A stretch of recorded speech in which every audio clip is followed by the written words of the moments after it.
Buen día, queridos educandos. Vamos a continuar con nuestro curso intensivo de Historia Universal para los grupos A y B de los días sábados. Esta es la última presentación. Ha sido un camino sumamente largo, sinuoso.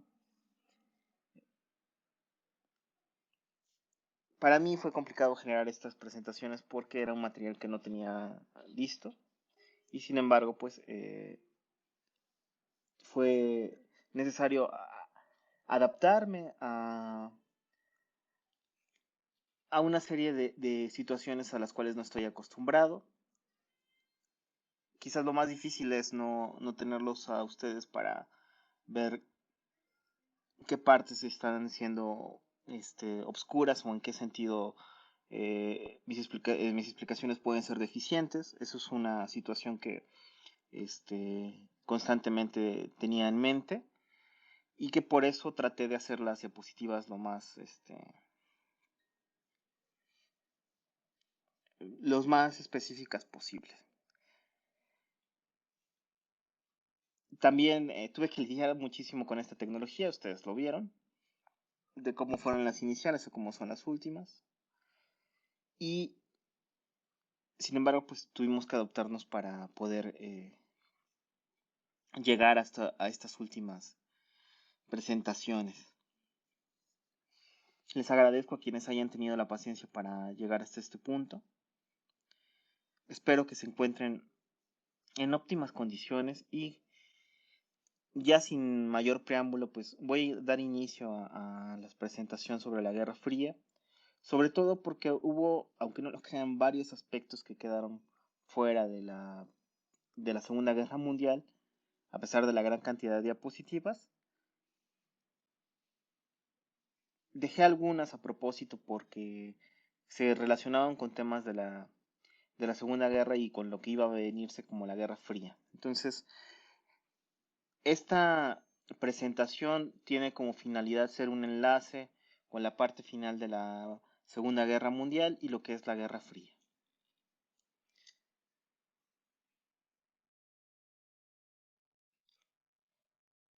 Como ya es una costumbre, nos aparece las primeras palabras que tiene Wikipedia sobre el tema de la Guerra Fría.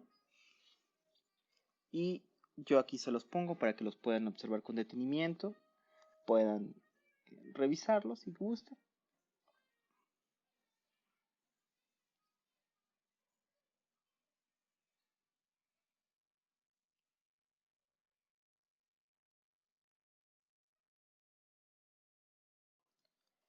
Las imágenes que tenemos en pantalla formaban parte originalmente de la presentación de la Segunda Guerra Mundial.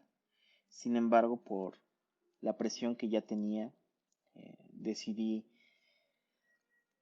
quitarlas y cuando fueran tiempos más propicios y eh, menos problemáticos, incluirlos. Decidí incluirlos primero porque son imágenes que en primera me parecen graciosas, en segunda creo que eh, son o están presentadas en un formato familiar, amigable para muchos de nosotros que son como son Facebook y pues podemos seguir la pista, no es tan denso y la intención de estas imágenes es que aunque sea de manera general tengan presente algunos datos y algunas operaciones que estas imágenes sí cuidan. Y finalmente yo creo que también necesitábamos un receso eh, de tanto crimen, de tanta estupidez, de tanto salvajismo. Y me refiero a los hechos que cometían principalmente eh, los radicales como eran los nazis y los fascistas. Sobre todo porque en tiempos de pandemia no querría que se sugestionaran con este tipo de presentaciones. Porque son temas complicados, créanme que es difícil volver a por lo menos en mi experiencia, tener que regresar otra vez a leer los textos de Hitler, el de Mi lucha o el Mein Kampf, leer a los ideólogos nazis no es algo que uno disfrute. Sin embargo, para poder digerir sus ideas y expresárselas en los términos más cercanos a cómo ellos lo pensaban y por ende ustedes pudieran desarrollar un pensamiento crítico para ver por qué eh, estas personas que eran tan preparadas estaban en un error, y no cualquier tipo de error, sino un error garrafal, eh, era muy importante para mí. Entonces, no se diga, incluso con lo de la segunda, con las bombas atómicas, perdón, leer los relatos de los sobrevivientes de Hiroshima y de Nagasaki son sumamente eh, dolorosos y te sugestionan. A mí, por lo menos, en este texto que les comenté, el de Flores de Verano, es un texto que cuando lo leí sí tuvo un gran impacto en mí. Por supuesto que la recomendación está ahí, junto con otras obras de literatura que hoy en día están un poco en boga porque tienen su serie de televisión, como es El hombre del castillo, que es de Philip K. Dick, que es el hombre que hizo, o sobre el cual están basada Blade Runner. Y pueden revisarlo actualmente en Amazon, esa serie que evidentemente modificaron algunas cosas, pero habla sobre eh, una línea temporal en la cual los nazis hubieran ganado la guerra. Entonces, desde el planteamiento es bastante interesante.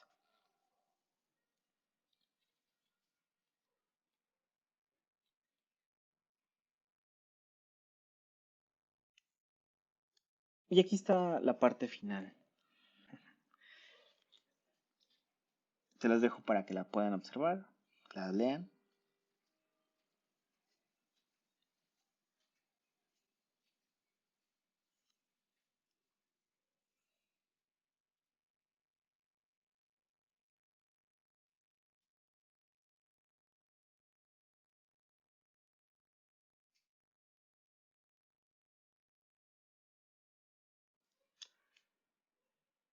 La Guerra Fría nos ofrece varios retos como tal.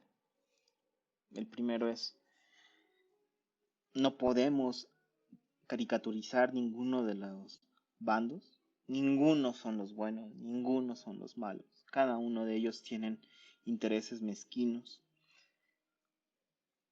Y quien sufrió más fue la gente común, como de costumbre.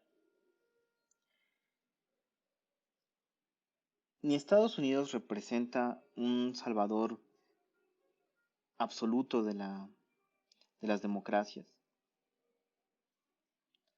Eh, para eso tendría uno que respetar lo que son las decisiones demócratas, a pesar de que eh, a nuestros ojos pudieran ser equivocadas. Y pues los americanos no van a hacer eso. Tienen intereses sumamente mezquinos y sin problema apoyan guerras civiles, asesinatos de jefes de Estado.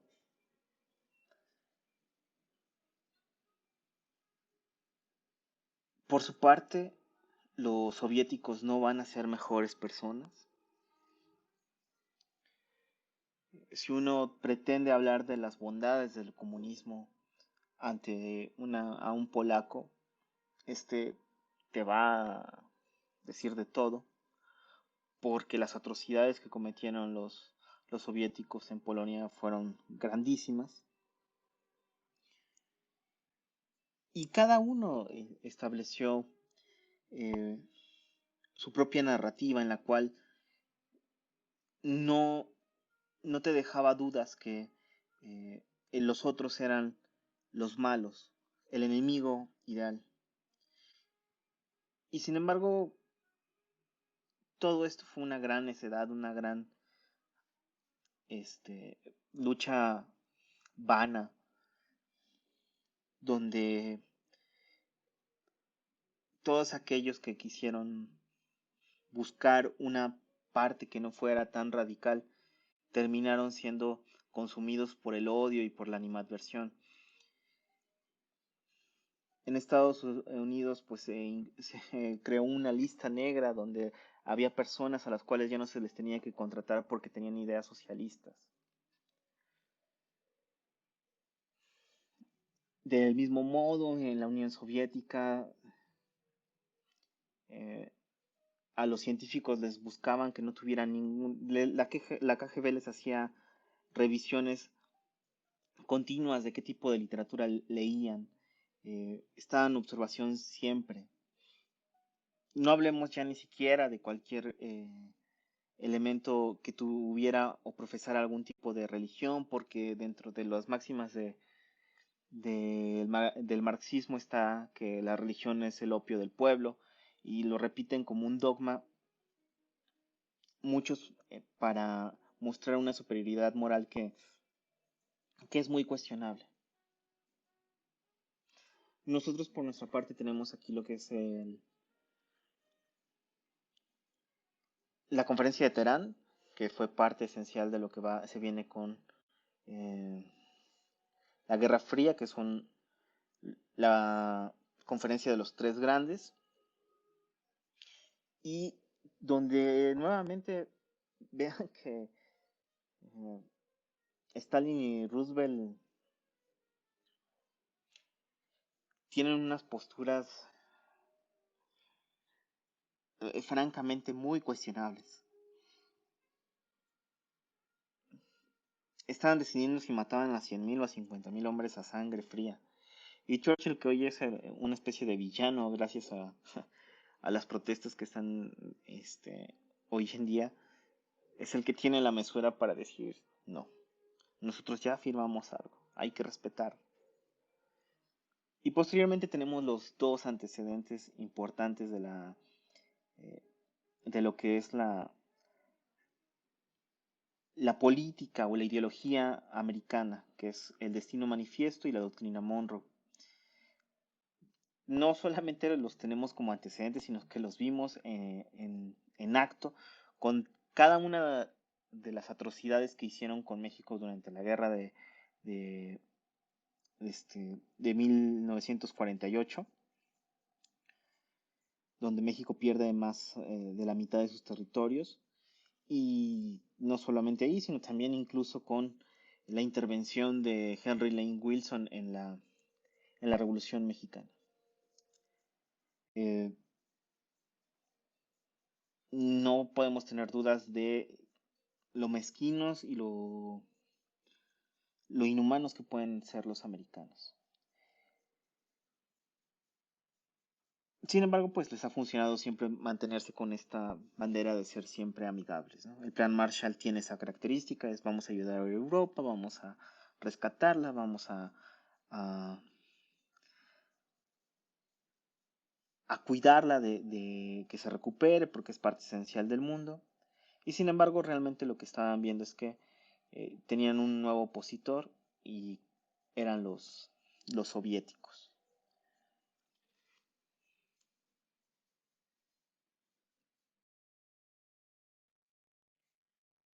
Parece que a las potencias no les bastaba lo que había sucedido con la Segunda Guerra, porque ni siquiera estaban conscientes o no tenían todo el panorama completo de cada una de las cosas que se habían cometido por cada uno de los bandos, así como se cuestionan mucho los bombardeos británicos a Dresden cuando Alemania parecía que ya estaba rendida. Eh, También el accionar de los rusos con los alemanes, la población civil que vivía en Alemania y la expulsión de todos ellos va a ser muy cuestionable. Y les comento que parece que no tienen o que no son conscientes de eso porque lo que tenemos en pantalla es la OTAN, que es una alianza militar, que es una alianza de defensa y lo que representa es que de manera no, de una manera no oficial, Estados Unidos está juntando una serie de naciones para que en caso de que haya un enfrentamiento con los rusos, eh, lo apoyen. Una de las características de lo que va a ser esta Guerra Fría es que no se va a dar con enfrentamientos directos. Van a utilizar a otras naciones para que cada uno de estas naciones aboguen por los intereses de estas potencias. La OTAN es eso.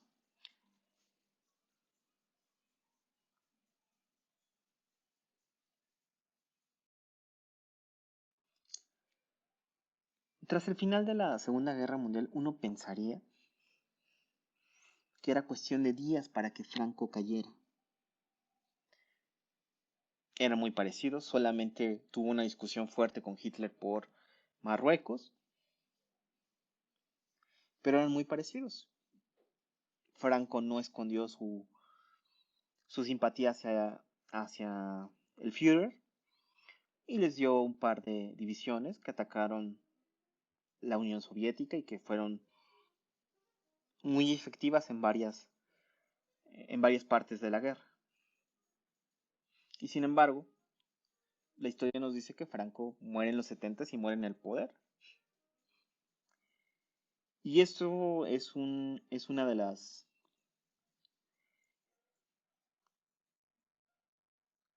de los resentimientos que tiene la izquierda en España. Jamás pudieron hacerle nada a Franco en vida. Ahorita ya lo sacaron del panteón, de los hombres ilustres de lo equivalente a los hombres ilustres en España. Pero cuesta trabajo asimilar el asunto. Porque un dictador como Franco sobrevivió décadas, cuando incluso se le niega a España la posibilidad de formar parte de las Naciones Unidas, de la ONU. Y sé que mucha gente tiene fe en la ONU y en todos los procesos que le involucran. Sin embargo, durante mucho tiempo ha sido eh, como la cara agradable de las potencias y que tan pronto ellos determinen que a alguien no les conviene, modifican toda su política y eh, todas sus decisiones. Y esto va a pasar con España. Se le rechaza, se le dice que no puede formar parte de Naciones Unidas. Se les pide a todos los países que les quiten acreditaciones diplomáticas, todas las implicaciones de no formar parte de la ONU. Argentina, por cierto, se niega.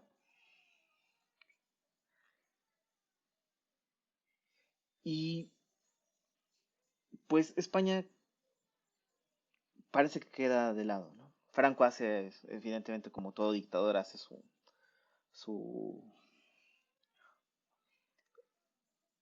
su espectáculo donde salen miles de españoles en las plazas a festejarlo y a demostrar que sí lo quieren, que sí es querido y que no es una imposición. Y un par de años después, Estados Unidos, cuando ya tiene un problema severo con la Unión Soviética, pues recuerda que Franco está ahí y que Franco era una persona cruel, despiadada en muchos aspectos, obtuso. Sin embargo, también era muy astuto. Obtiene el apoyo de los americanos al ofrecerle una serie de bases militares que podían utilizar. Y los americanos lo apoyan con dinero. Casualmente, después de todos eh, estos tratos, España ya puede ingresar a la Organización de Naciones Unidas. ¿Por qué se prestó a la ONU? Porque en ocasiones este organismo funciona a partir de los intereses de las naciones o de las grandes naciones. Franco seguía siendo el mismo dictador. Y hoy, y de súbitos, se volvió aceptable.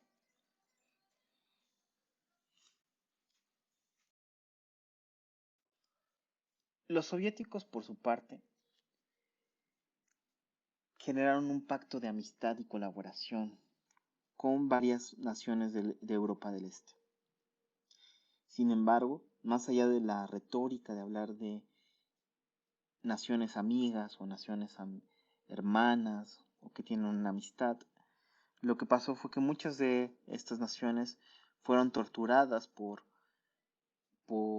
dictadores de la más alta barbarie, como pasó en Rumania, como pasó en Polonia, persecuciones constantes a miembros de la comunidad científica, a miembros de la élite cultural, porque otro de los aspectos es que en algunos terrenos donde no podían competir abiertamente por la guerra, tanto soviéticos como americanos utilizaban los deportes para mantener su enemistad. Entonces, cada deportista era visto como un símbolo de la superioridad de un régimen. Suena extraño en muchos aspectos. Sin embargo, de este modo aconteció. Creo que eh, no está de más que miren con atención cómo Europa se fue dividiendo.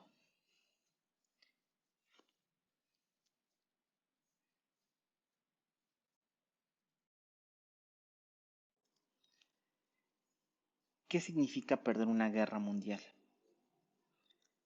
¿Qué significa perder dos guerras mundiales? Esa es una respuesta que solo los alemanes tienen.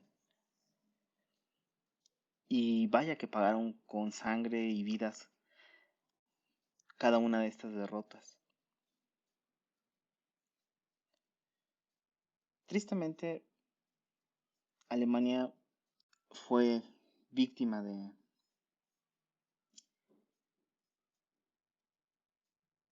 las ambiciones de los bloques capitalista y socialista. E incluso Berlín aquí aparece dividida en cuatro.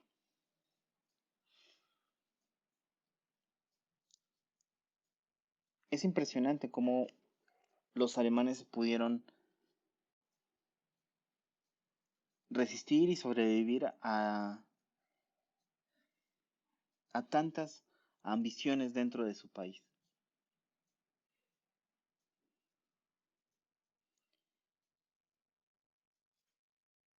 También en lo más emblemático va a ser todo lo relacionado con el muro de Berlín.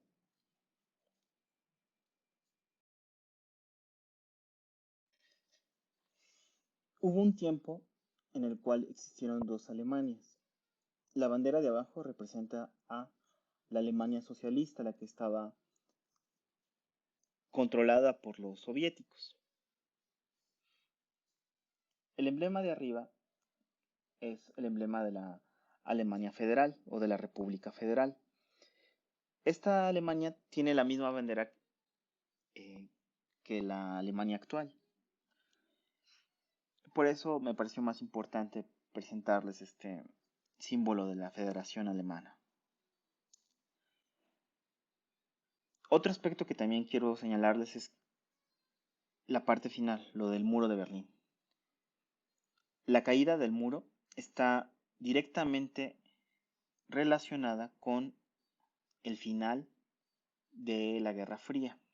Entonces, tanto su instauración como su fin o caída del muro es importante. Y para que lo tengan en cuenta, aquí se los comparto en esta presentación y en esta diapositiva. China actualmente es una potencia incuestionable. Sin embargo, en el siglo XIX y en el siglo XX fue víctima de los intereses de potencias e imperios. Padeció ataques, guerras y daños terribles. En el siglo XIX, Inglaterra tuvo grandes enfrentamientos, la guerra de los Boxers, también la guerra del opio, en la cual lograron que gran cantidad de la población china se volviera adicta al opio, aprovechando para poder explotar sus materias primas. Posteriormente, la guerra de los Boxers, que fue un conflicto militar y después se volvió un conflicto religioso, hasta que llegamos a la República Popular con Mao, que se enfrenta a una a una organización china igual que quiere instalar una democracia. Gana Mao, gana el comunismo, se implanta la República Popular China y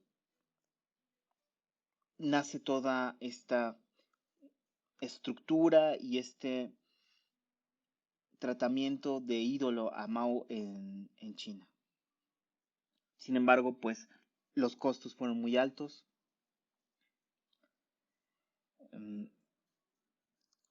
Mao consolida su poder a través del entusiasmo que tienen los jóvenes por ver los cambios, por ver que la justicia se dé. El libro rojo de Mao es un manual con el cual desde que el joven tenía algún interés político, se le presentaba este manual y él, al leerlo, normalmente lo leían con mucha pasión, estaban dispuestos a luchar con su propia familia. Esto generó una gran tensión en China y se instauró un gobierno que tenía la característica de ser sumamente hermético y sin embargo también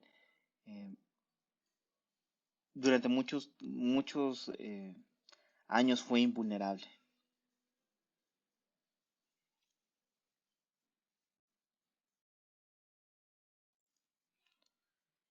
La primera vez que tuve algún contacto intelectual con la Revolución Cubana, y me refiero a algún análisis que se hiciera sobre ella, fue en preparatoria, en una materia que se llamaba Introducción al Estudio de las Ciencias Sociales.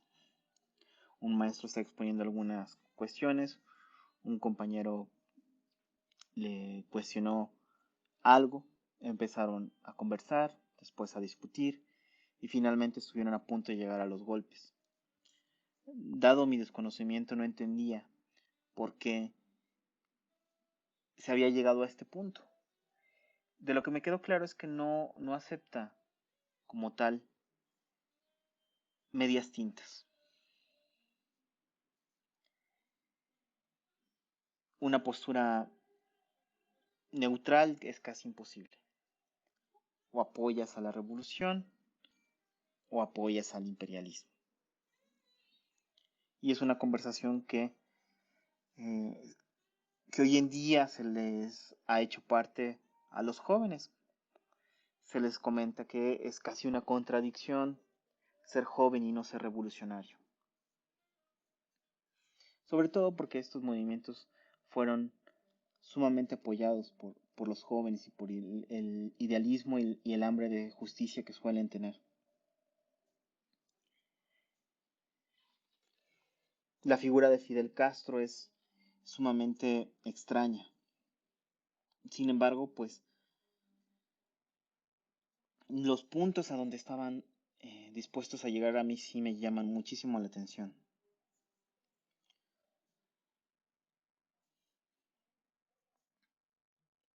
Yo creo que pues más allá de cómo incluso los americanos apoyando a Batista fueron nefastos, e incluso algunos crímenes que se cometieron durante la revolución también son sumamente cuestionables.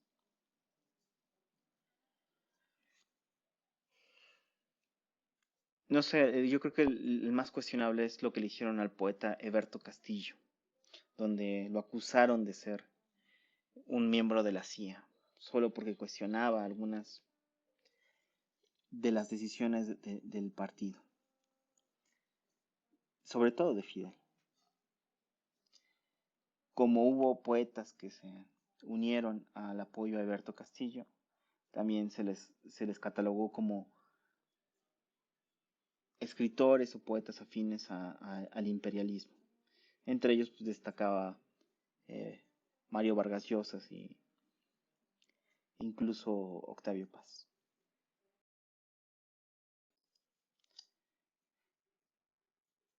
Con la crisis de los misiles lo que se puso de manifiesto es lo cerca que estuvimos de una guerra nuclear y las consecuencias atroces que pudieran haber acontecido. Creo que una de las frases que más este, que más animadversión causaron en mí hacia la postura del Che Guevara fue eh, una frase donde él alababa la disposición del pueblo cubano, en este caso pues Fidel, de sacrificar todo bajo un cielo atómico con tal de detener los afanes del imperialismo americano. Después de todo lo que implicó Hiroshima y Nagasaki, pues esta cuestión de llamarle valentía a algo que claramente es una temeridad, una guerra nuclear no es algo deseable bajo ninguna circunstancia. Y sin embargo, pues aquí tenemos a los dos países dispuestos y lo más cercanos posibles a llegar a este enfrentamiento, a esas, eh, a ese extremo. Decidí presentarles una lista de guerras que se pertenecen a la Guerra Fría porque son muchísimas y es imposible eh, abarcar esto con las limitaciones de tiempo que tenemos. Sin embargo, más adelante, conforme vayan avanzando, van a ver estos conflictos, incluso los conflictos que eh, acontecieron en Yugoslavia y todos los conflictos que sucedieron a finales de los 90. Sin embargo, les dejo esta lista para que se orienten. También el mapa que aquí les incluyo no es fortuito, es para que vean que la crisis de los misiles tiene una implicación durísima para México. Cuando Díaz dijo que pobre de México tan lejos de Dios y tan cerca de los Estados Unidos, vean aquí una posible y el radio de, de ataque que podrían tener los soviéticos si decidían atacar a los Estados Unidos. Por eso es pésimo estar tan cerca de ellos en varios aspectos.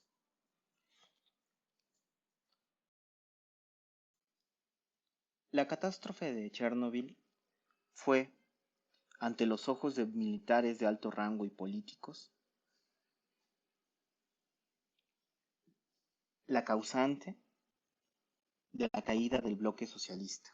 Fue la causante del derrocamiento del sistema soviético.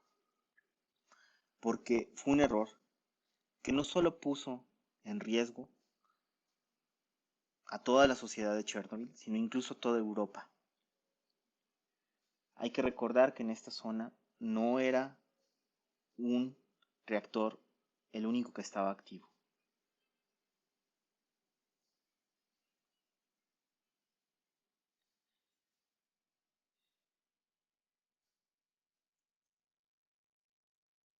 Parte del problema fue el interés que manifestaron gran parte de las autoridades en cuidar su imagen. Les preocupó más el no aceptar que se equivocaban que las vidas que se estaban perdiendo.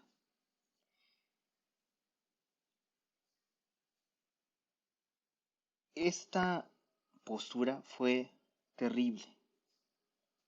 Causó que el problema se profundizara a unos alcances increíbles.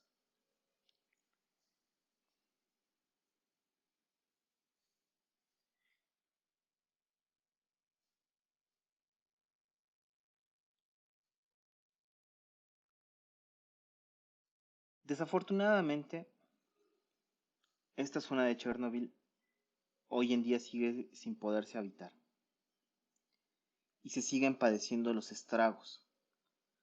Sin embargo, las crónicas de este espíritu ruso para solventar una situación nada deseable también fueron ejemplares. De hecho, este tema se puso en gran parte de moda por una serie que se hizo en HBO, basada en un libro que se llama Voces de Chernobyl, donde una escritora rescata todos los testimonios de los sobrevivientes de esta gran tragedia. Svetlana Alexievich, que es una escritora sumamente interesante. Por otra parte, también tenemos la perestroika, que es la apertura y una revaluación de las políticas económicas, incluso culturales dentro de la Unión Soviética. A la postre, va a generar la caída del bloque del Este y la apertura de Rusia a los nuevos mercados. Incluso, evidentemente, los noticieros americanos lo transmitieron como una gran victoria. Y fue noticia dos cosas. El primer McDonald's que se instauró en Rusia y un concierto de metal que hicieron eh, para festejar pues la caída del bloque soviético.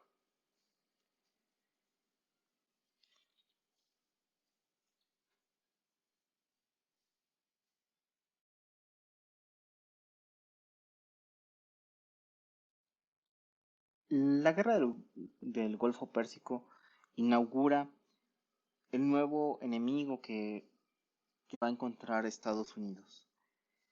Gran parte del negocio de la economía de Estados Unidos se basa en la venta de armas. Entonces, parece que eso los orilla o los obliga a estar en constante necesidad de estar en guerras. La primera guerra fue por conflictos de petróleo y que más adelante se va a generar lo que va a ser la guerra contra el terrorismo. Desafortunadamente, esta guerra es sumamente dolorosa para los americanos por las pérdidas que tuvieron. No específicamente la del Golfo Pérsico, porque hasta cierto punto fue una invasión exitosa. Y finalmente a Saddam Hussein eh, lo terminan sentenciando a la horca. Pero gran parte de la formación de sus enemigos actuales, como son los terroristas, surgieron durante estos tiempos.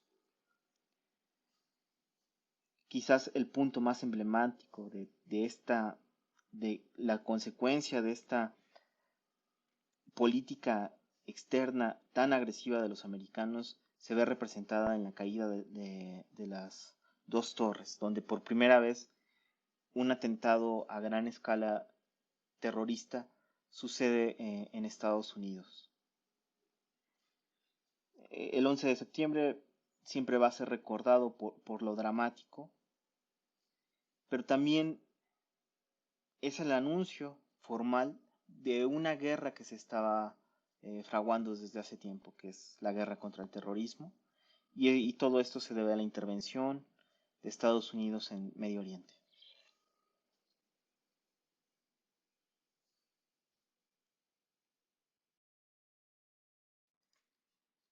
Última diapositiva, se la dediqué a tres pensadores con tres poemas. A las personas que no les gusta leer o que ya están hartos de todos los temas de historia, pueden detener aquí la reproducción. Esto es únicamente para todas las personas que han tenido interés. De verdad no vale la pena tener ningún tipo de curiosidad si no les gusta la lectura o nada de los que tienen en pantalla o de lo que he venido haciendo, entonces no se preocupen, pueden cortarlo.